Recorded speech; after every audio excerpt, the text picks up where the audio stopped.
আসসালামু আলাইকুম। আশা করি সবাই অনেক ভালো আছেন। আজকে আমি আপনাদের সাথে শেয়ার করব দেশি মুরগির মাংসের রেসিপি।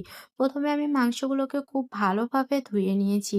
এবার একটা পাতিলে সরিষার তেল দিয়ে তার ভেতরে দিয়ে দেব পেঁয়াজ কুচি। পেঁয়াজটা যখন হালকা ভাজা হয়ে যাবে এর ভেতরে এড করে নেব আদা বাটা, রসুন বাটা এবং পেঁয়াজ বাটা।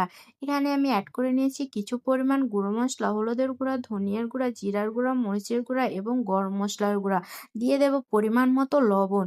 এবার এটাকে আমি হালকা কিছুটা পরিমাণ পানি দিয়ে কষিয়ে নেব। পানি না দিলে মসলাটা পুড়ে যাওয়ার সম্ভাবনা রয়েছে। যখন পানিটা ফুটতে শুরু করবে তখন আমি ধুয়ে রাখা মাংসগুলো এর ভেতরে দিয়ে দেব। এবার আমি মাংসটাকে খুব ভালোভাবে কষিয়ে নেব। এখানে আমি একটা ঢাকনা দিয়ে যাতে মাংসটা ভালোভাবে কষানো হয়। ঢাকনাটা তুলে মাংসটা যখন কষানো হয়ে যাবে এবং ঝোলটা টেনে যাবে এর ভেতরে আমি তখন দিয়ে দেব আলু। আলু দিয়ে মাংসর সাথে আলুটাও কিছুক্ষণের জন্য কষিয়ে নেব।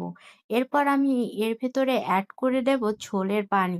ঝোলের পানি দিয়ে আমি এটাকে রান্না করব যতক্ষণ পর্যন্ত না মাংসটা সিদ্ধ হয়ে যায় এবং ঝোলটা টেনে যায়। আপনারা চাইলে এভাবে বাসায় বসে ট্রাই করে দেখতে পারেন। আশা করি ভালো লাগবে।